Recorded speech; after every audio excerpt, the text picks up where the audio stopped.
14 minutos pasan de las 2 de la tarde y hoy es 20 de noviembre y entre las varias cosas que se conmemoran en esta jornada, soberanía nacional, te lo mencionamos hace un ratito nada más, también es el Día Mundial de la Memoria Trans.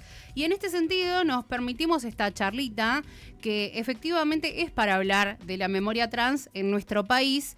Memoria trans, que es un concepto que solemos utilizar como para homenajear, para pensar, para mencionar a aquellas personas transexuales, transgéneros y de géneros no binarios que han sido asesinadas, ¿no? Víctimas justamente del odio por motivos de género.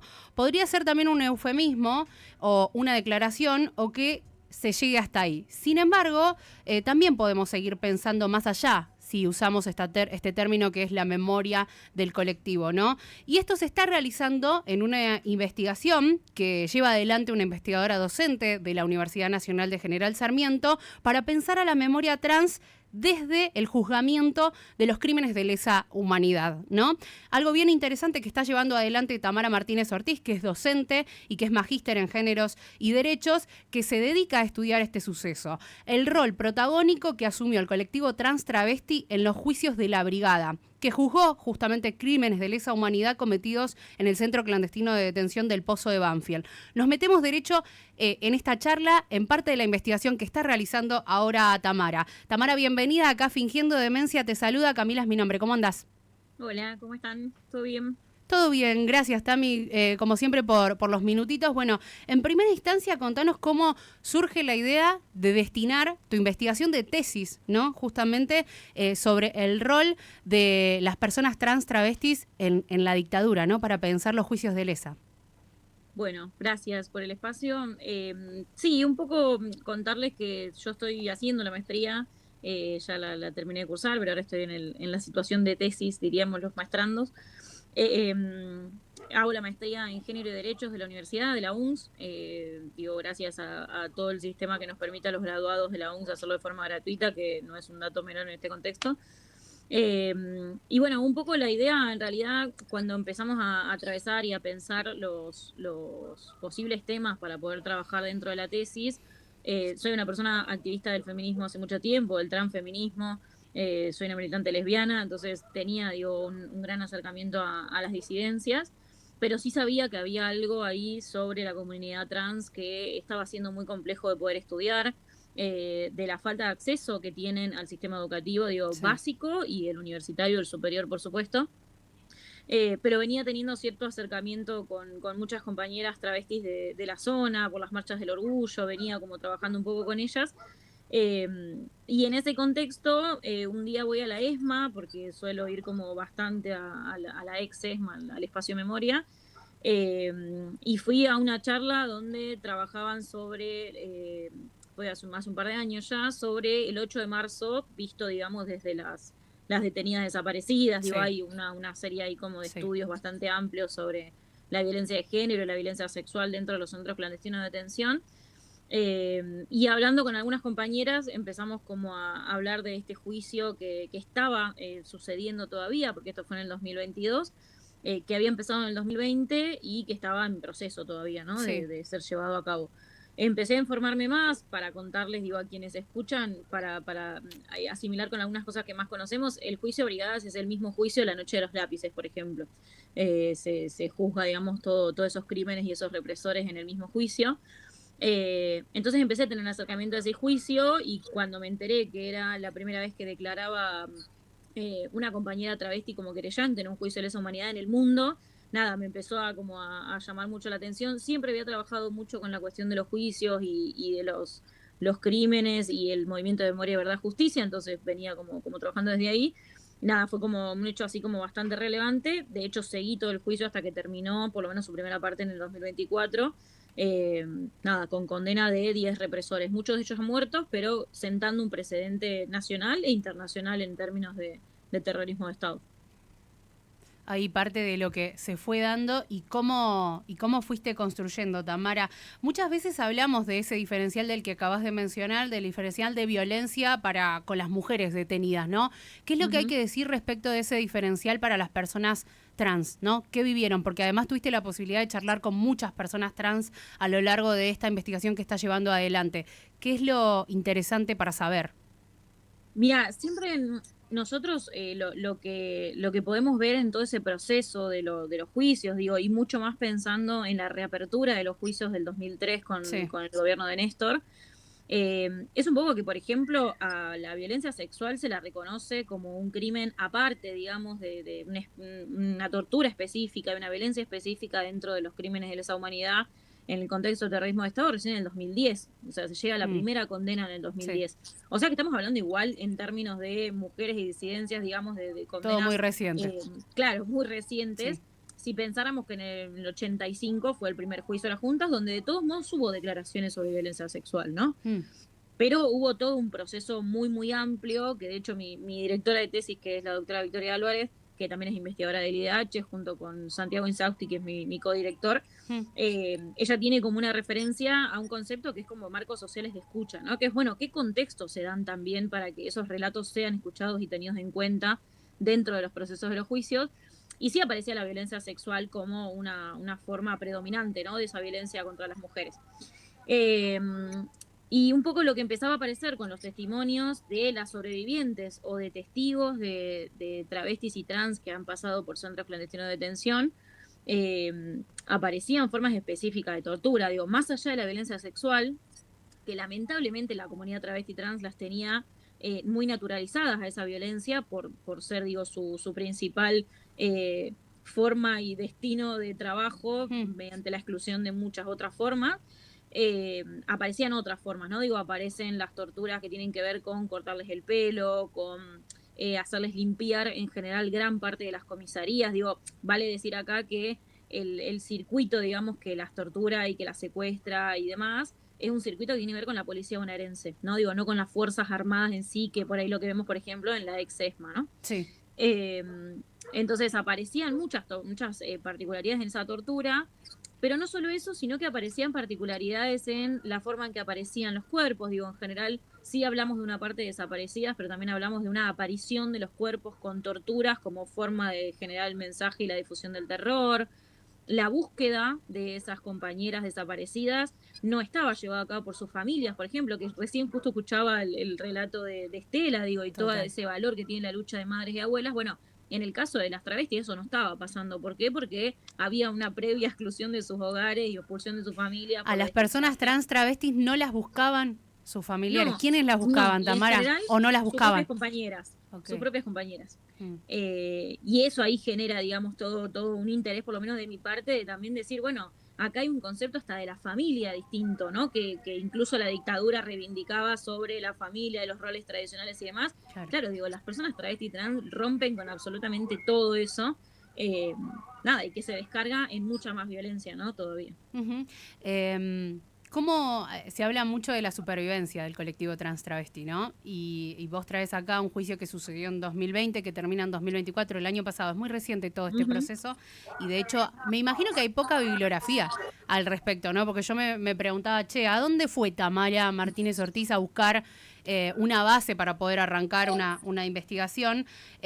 ¿Cómo sobrevivieron todas esas víctimas? ¿Qué es lo que sucedió ahí para que llegara ese relato justamente a los juicios de lesa del Pozo de Banfield? Sí, mira, hay como una gran parte de las sobrevivientes que declaran en el juicio en términos de los servicios que podían cumplir, ¿no? Y que mucho tiene que ver con la violencia sexual, con el abuso sexual y la prostitución. Tenían que prostituirse también para poder sobrevivir. Claro, exacto. Y que también es algo que se ha leído en mujeres cis, digo, para no diferenciar tanto desde ahí. Digo, hay un libro muy, muy interesante de Miriam Lewin, que es una sobreviviente de la ex-ESMA, que es Putas y Guerrilleras, que también habla, digo, de la violencia sexual y de el acto sexual como una forma de sobrevivir. Digo, en las mujeres trans y travestis también eso aparece. y no solamente aparece la violencia sexual, sino esto, ya te digo, como generar redes con otras compañeras, generar lazos con las pocas compañeras que tenían familia que las busquen. Digo, hay un relato interesante de la Trachi, que es Julieta González, una de las compañeras querellantes que declara, diciendo, bueno, yo tenía la suerte de que mi mamá me llevaba un colchón y comida, ¿no? A la comisaría, y eso también lo repartía con mis compañeras. Si nos pedían que vayamos a tener relaciones sexuales con otros detenidos, incluso, digo, ahí no era solamente con la policía, sino eran otros detenidos también, otros presos políticos, por ejemplo, digo, no, ellas no estaban exentas de absolutamente nada en eso, ¿no? Y eso es muy interesante de poder rastrear en el juicio. Digo, a mí lo que me llama la atención de ese proceso es como, bueno, qué importante que haya sucedido ese juicio, Sí. no como un juicio sobre la verdad, por ahí, que es lo que hablamos en algunas épocas en Argentina, Sí. sino como un juicio que sienta precedente a que son víctimas de lesa humanidad, ¿no? Digo, y que eso tiene que poder esclarecerse porque fueron parte del genocidio. Total, total. Cuando mencionamos ese número que suma, ¿no? Esas 30.000 personas desaparecidas, que de hecho es un número de alguna manera en homenaje a esas víctimas, bueno, también se recoge esta situación. Es muy particular el juicio de lesa humanidad del Pozo de Quilmes porque es la primera vez en la historia que la comunidad trans travesti aparece como actor político, ¿no? Justamente para pensar ese proceso, Tamara. O sea, hasta ese momento, hasta 2020/2022, nunca se había pensado al diferencial de identidad de género trans para poder pensar no solo en la víctima, sino como una ciudadanía que construye en el proceso de memoria, verdad y justicia, ¿verdad? Exacto. Sí, digo, recién cuando vos me preguntabas la bibliografía, bueno, si nosotros miramos como en retrospectiva, el único que en algún momento lo dijo, por lo menos en las primeras décadas de los 80, fue Carlos Jauregui, que habló de los 3.000, los 30.400, que es una Sí. cifra que se ha recogido de nuevo como estandarte de lucha en términos de los movimientos de memoria.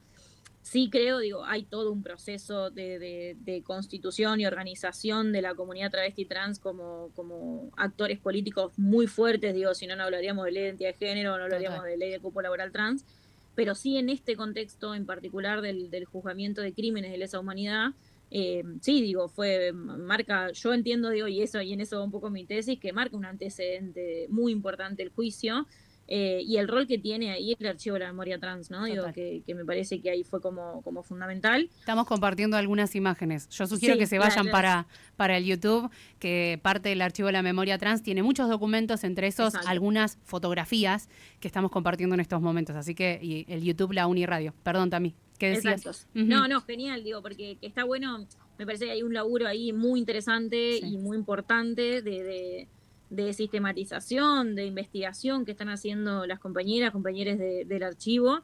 Y nada, que para mí fue fundamental, digamos, dentro de ese juicio, ¿no? Digo que fue fundamental. Muchas de ellas, cuando uno mira las imágenes del juicio, porque está grabado, digo, son juicios horarios y públicos, Uh-huh. cuando mira las imágenes, muchas de ellas van a declarar con la bandera del archivo, ¿no? Digo, Claro. bueno, como ese paraguas también de poderse haberse encontrado, haberse organizado, digo, un laburo que empezó hace muchas décadas con Claudia Uh-huh. Piava Draco, con María Belén Correa.